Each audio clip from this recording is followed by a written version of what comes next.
America president Trump India economy dead అని అంటే మన ప్రతిపక్ష నేత రాహుల్ గాంధీ అది నిజమే అని ట్రంప్ కి సపోర్టివ్ గా మాట్లాడాడు. Yes, he's right.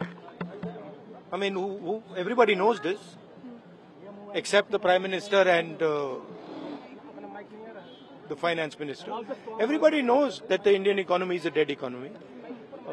I'm glad that President Trump has stated a fact.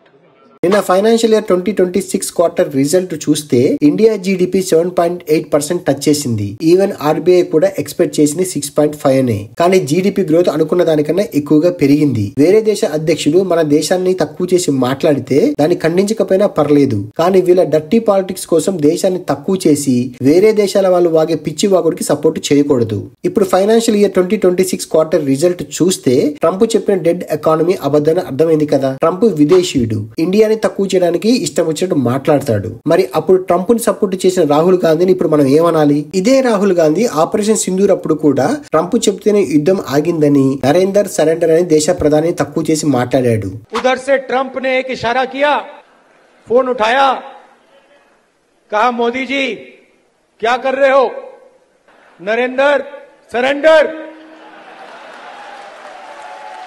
నిజమే, ట్రంప్ నేనే యుద్ధం ఆపాని స్టేట్మెంట్ ఇచ్చాడు. కానీ ఇక్కడ మనం ఒకటి ఆలోచించాలి. ట్రంప్ యుద్ధం ఆపడానికి రీజన్ ఏం చెప్పాడు? ట్రేడింగ్. ఇరు దేశాలు యుద్ధం ఆపకపోతే ట్రేడింగ్ ఆపేస్తా అని చెప్పితేనే యుద్ధం ఆపారని స్టేట్మెంట్ ఇచ్చాడు ట్రంప్. కానీ ట్రంప్ చెప్పిన ప్రకారం ట్రేడింగ్ కోసమే యుద్ధం ఆగితే మరి ఇప్పుడు ఎందుకు టారిఫ్స్ చేస్తున్నాడు? అది కూడా ఇండియాకి 50%, పాకిస్తాన్కి 19%. మరి ఇండియా ట్రంప్ చెబితేనే యుద్ధం ఆపితే టారిఫ్స్ పడకూడదు కదా, మరి ఎందుకు పడుతున్నాయి?